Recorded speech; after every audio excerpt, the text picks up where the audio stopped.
Assalamualaikum warahmatullahi wabarakatuh. Selamat pagi semuanya. Hari ini saya akan menjelaskan tentang materi pertemuan ketiga tentang instalasi sistem operasi Linux menggunakan distro Debian yang nantinya ini akan menjadi cikal bakal server yang nantinya akan kita gunakan. Sebelum melakukan instalasi, ada beberapa tools yang perlu disiapkan. Yang pertama tentunya kita butuh aplikasi VirtualBox.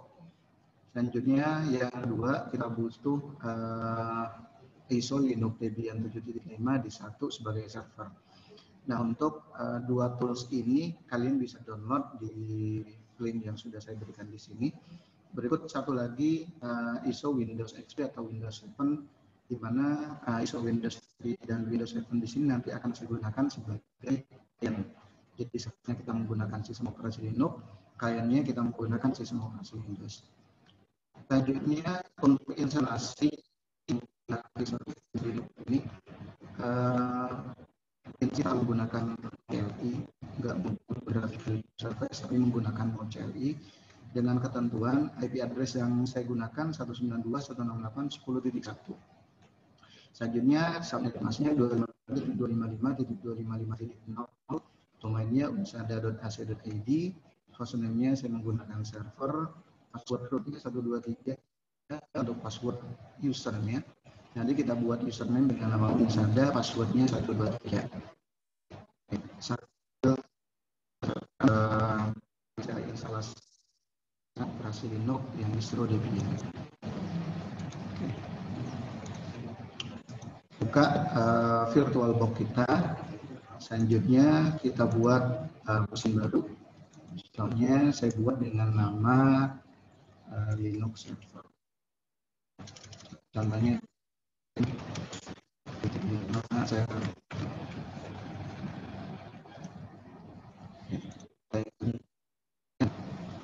nah, untuk recommended memory di sini sampai ke warna merah, karena kadang-kadang nanti besar contohnya dengan cara menggeser. Selanjutnya diklik next, script ini ini juga diklik next. Otomatis untuk harddisk yang diberikan sebanyak 8 GB. Klik create. Selanjutnya kita mulai. Oke, sebentar. Selanjutnya sudah mulai running sistem operasi Linux-nya. Nah, saya share dulu yang ini. Nah, selanjutnya untuk langkah berikutnya kita cari lokasi ISO Linux kita, yaitu Linux Debian 7.5. Yang kita gunakan adalah yang disk pertama. Disk pertama yang akan kita gunakan. Selanjutnya di klik start. Nah, selanjutnya boleh kita perbesar agar nanti ukurannya bisa terlihat dengan jelas. Nah, langkah selanjutnya tinggal kita menggunakan keyboard dengan cara diklik enter di bagian install itu sendiri.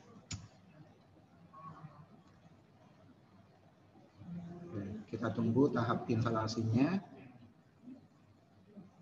Nah, ini tampilannya kurang lebih seperti ini. Untuk language-nya saya pilih English. Selanjutnya untuk country-nya saya pilih other, kita cari Indonesia. Kita pilih Asia. Untuk region-nya selanjutnya country-nya Indonesia. Nah, untuk country local setting zone-nya kita sesuaikan aja United States. Berjumlah yang figur keyboard karena kita yang kita gunakan kebanyakan menggunakan Inggris. Kita enter. Selanjutnya dia akan hardware yang kita miliki. Nah, tahap ini yang lumayan agak penting karena tahap ini yang nantinya akan kita gunakan untuk konfigurasi IP address. Kalau ngikutin standar di sini, ngikutin standar yang ada di sistemnya, biasanya menjadikan sistem operasi di sini sebagai DHCP atau sebagai klien. Tapi kalau kita ingin konfigurasi IP address-nya, kita harus melewati tahap ini dan kembali ke bisa konfigurasi IP address-nya. Kita tunggu tahapannya.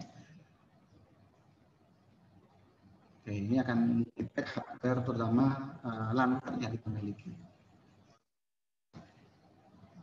Nah, ini tahapannya sudah 58%, 75%.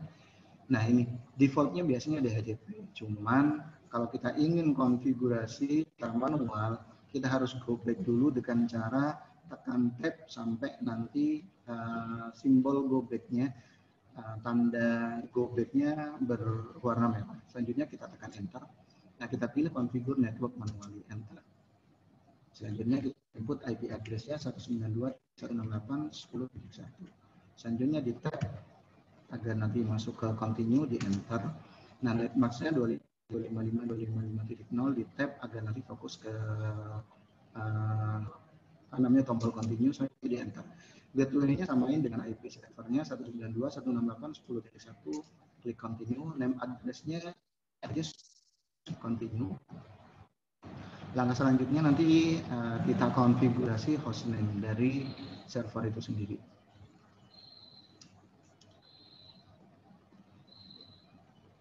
Biarkan dulu, dia akan ngedetect LAN card yang kita miliki, yaitu kalau LAN card yang kita miliki dari 1, biasanya nanti akan ngedetect LAN card apakah dia menggunakan ETH 0 atau menggunakan ETH 1.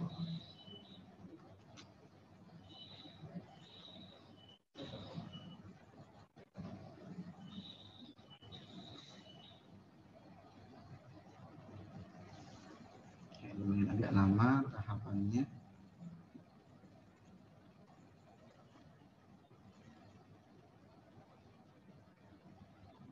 Oke, selanjutnya untuk hostname-nya kita berikan nama server sesuai dengan ketentuan soal tadi. Selanjutnya continue, nanti akan muncul domain. Nah, untuk domainnya sesuaikan seperti ketentuan soal. Contoh, domain dengan nama unsada.ac.id. Atau contohnya kita mau buat domain dengan nama perusahaan kita, contohnya tokopedia.com ataupun yang lainnya. Continue. Nah, untuk root passwordnya kita setting 123 agar mudah diingat. Ulangi lagi 123. Selanjutnya kita buat username. Username kita buat dengan nama unsada seperti yang ada di soal. Selanjutnya password untuk usernya yaitu 123 samain dengan password rootnya. Ini untuk passwordnya diulangi 2 kali. Selanjutnya untuk time zone-nya kita sesuaikan dengan posisi kita. Saya pilih waktu Indonesia Barat. Selanjutnya dia akan mendetek hard disk untuk pembuatan partisi. Nah, untuk partisi hard disknya kita mengikuti default dari sistem aja, nggak usah dipartisi secara manual. Intinya kita ikutin default dari sistemnya. Oke, pilih yang paling atas. Nah, habis yang tersedia yaitu sebanyak 8,6 GB di antaranya. Nah, pilih yang paling atas, kita ngikutin rekomendasi dari sistem. Nah, otomatis hard disk yang dipartisi sebanyak 2 yaitu partisi swap. Partisi root disk ini sebagai sistemnya, swap disk ini masih memori. Selanjutnya enter di finish partition. Nah, ini pilih yes. Apakah akan merubah settingan hard disknya? Dipilih yes. Oke, kita tunggu tahap instalasinya. Ini install base. Lumayan agak lama, biasanya di tahap ini.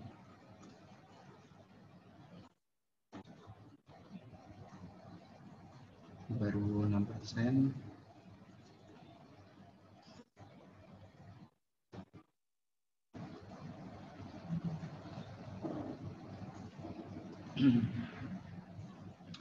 Nah, selanjutnya konfigurasi IP address sudah, hostname-nya sudah, selanjutnya password root dan username-nya pun sudah. Tinggal nanti kita tentukan software yang nantinya akan kita gunakan. Berikut mode yang nantinya akan kita gunakan yaitu mode CLI untuk server yang akan kita gunakan. 5%.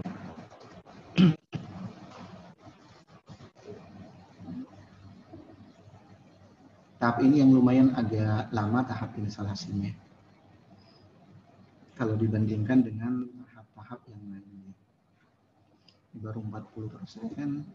Jadi untuk instalasi sistem operasi ini salah satunya yang berpengaruh adalah hardware yang kita miliki. Semakin tinggi spek hardware yang kita miliki tentunya akan mempercepat proses instalasi dari sistem operasi itu sendiri. Tapi sebaliknya semakin rendah spesifikasi dari hardware yang kita miliki biasanya akan mempengaruhi juga terhadap proses instalasinya. Semakin lama proses instalasinya. Ini baru 52%, padahal spesifikasi dari hardware yang saya miliki lumayan agak tinggi. Core i7 baru 57%, 58, 59, 60. Masih 40% lagi untuk tahap instalasi di instalasi base system itu sendiri.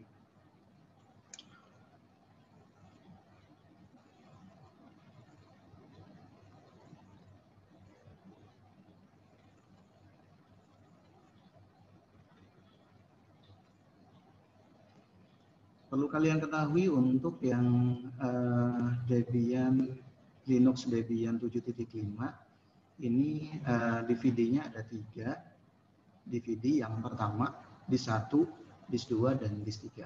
Nah, untuk instalasi dan konfigurasi interface sampai konfigurasi DNS yang kita butuhkan cukup di 1. Cuman nanti kalau kita sudah masuk ke konfigurasi DHCP ke atas, yang kita butuhkan adalah disk 1 dan disk 2. Nah, disk 3 dipakai di mana? Nanti kalau semuanya kita pengen konfigurasi ke tahap selanjutnya, yaitu contohnya kita konfigurasi monitoring server atau yang biasa disebut dengan caching. Nah, ini kita butuh disk 1, disk 2, dan disk 3. Tapi kalau untuk instalasi, selanjutnya konfigurasi interface atau konfigurasi IP address, selanjutnya konfigurasi DNS, kita hanya butuh disk 1 saja untuk instalasi, konfigurasi interface, dan konfigurasi DNS itu sendiri. Ini baru 83%.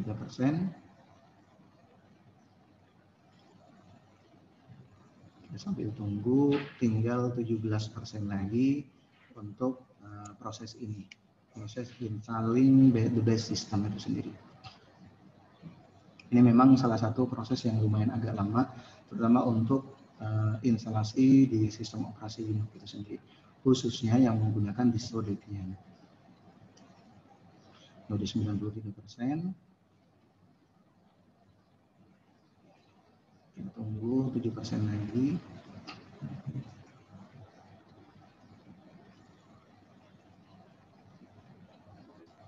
%, tinggal 5% lagi. 96. Kita tunggu sampai selesai. 4% lagi. Selanjutnya ada beberapa tahapan yang perlu kita lakukan nanti setelah melakukan instalasi sistem itu sendiri. Yang pertama contohnya install package-nya, atau nanti contohnya network merah. Terakhir nanti milih paket software yang nantinya akan kita gunakan. Terakhir baru nanti kita memilih tahap yang terakhir, yaitu untuk untuk tahap finalisasi dari sistem operasi, instalasi sistem operasi itu sendiri. Ini sudah 99%. Tinggal tunggu sebentar lagi. Nah, ini sudah selesai. Konfigurasi. Nah, ini untuk yang scan DVD kita klik no. Selanjutnya network mirror kita pilih no. Nah, tahap selanjutnya adalah milih paket yang nantinya akan kita install, atau milih software yang nantinya akan kita install. Karena kita menggunakan yang mode CLI, kita nggak usah banyak-banyak untuk milih paket softwarenya, karena nanti akan mempengaruhi terhadap kecepatan, terhadap lama atau lambat atau tidaknya tahap instalasi itu sendiri. Ini nggak usah. Ini selanjutnya sudah masuk ke tahap pemilihan software. Yang kita butuhkan contohnya untuk sekarang adalah standar sistem. Nah, cara untuk milih paket ini, kalau kita checklist yang paling atas, otomatis nanti tampilannya adalah graphical user interface. Kita hilangkan dengan cara klik spasi. Print file server pun kita klik, kita hilangkan. Yang kita pilih cukup standar sistem. Selanjutnya klik continue, enter. Nah, ini sudah masuk ke tahap instalasi software yang kita butuhkan. Jadi di tahap pemilihan software tadi, semakin banyak paket software yang kita pilih, semakin lama proses instalasinya. Apalagi kalau kita pilih yang paling atas, yaitu tahap yang graphical user interface, itu paling penting. Yang agak lama tahap instalasinya. Oke, ini sudah 38, lumayan agak cepat nih kalau dibandingkan dengan yang tadi install the system. Kenapa? Karena tahap ini saya cuma milih satu service saja yang saya butuhkan, yaitu standar sistem saja. Nanti yang lainnya untuk konfigurasi DNS, paket konfigurasi DNS, konfigurasi DHCP, konfigurasi FTP, dan yang lain-lainnya, nanti kita install package-nya pada waktu kita melakukan konfigurasi saja. Sebelum kita melakukan konfigurasi, kita install package-nya. Tujuannya untuk apa? Agar nanti pada waktu kita melakukan instalasi di sistem operasi ini, prosesnya tidak memakan waktu lama. Jadi nanti kita install dulu package-nya pada waktu kita melakukan konfigurasi saja. Oke, ini sudah 67% untuk tahap instalasinya. Kita tunggu, ini sudah 70%.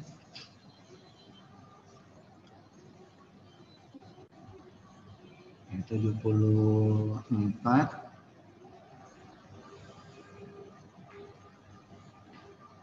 Tinggal nanti tahap finalisasi dari instalasi itu sendiri. Kita tinggal tunggu saja.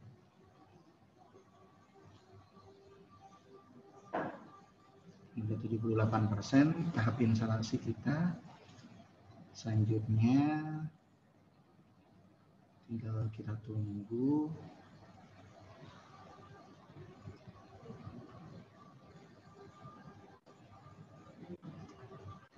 Oke, udah 95%. Selanjutnya ada satu tahapan lagi, yaitu package manager yang harus kita install. Kita harus install group loader. Tujuannya untuk apa? Agar nanti loading dari sistem operasi Linux yang sudah kita pilih, yang sudah kita install, itu loadingnya berjalan dengan baik. Nah, kita klik yes. Ini sudah tahap finalisasi dari instalasi sistem operasi Linux itu sendiri. Nanti tinggal tunggu tahap finalisasinya. Group loadernya sudah diinstal. Tahap terakhir berarti tahap finalisasi.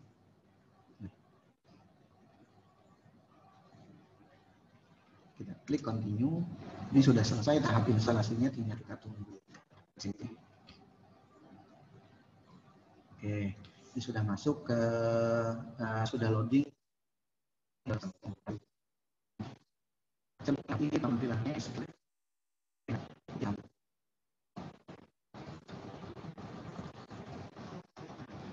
nanti kita coba login menggunakan username dan password yang tadi sudah kita buat. Sebenarnya tahap instalasi sudah selesai di sini. Tinggal kita tunggu masuk ke username-nya. Nanti dia akan minta login menggunakan username dan password yang sudah kita buat tadi. Yang lumayan agak lama biasanya yang ini, starting MTA-nya. Nah, ini sudah masuk ke login ke sistem operasi Linux-nya. Nah, perlu kalian ketahui untuk username, user yang ada di sistem operasi Linux itu ada dua, ada user biasa dan super user. Coba kita masuk menggunakan super user, yaitu root, passwordnya 123. Oke, ini sudah masuk ke super usernya. Saya exit, saya login menggunakan user biasa, yaitu unsada, passwordnya 123. Oke, shell from-nya adalah adalah. Ini berarti tahap instalasi yang sudah kita lakukan sudah selesai. Tinggal kita lanjut ke tahap berikutnya. Demikian materi tahap proses instalasi di sistem operasi Linux, khususnya di distro Debian sudah selesai. Saya akhiri. Assalamualaikum warahmatullahi wabarakatuh.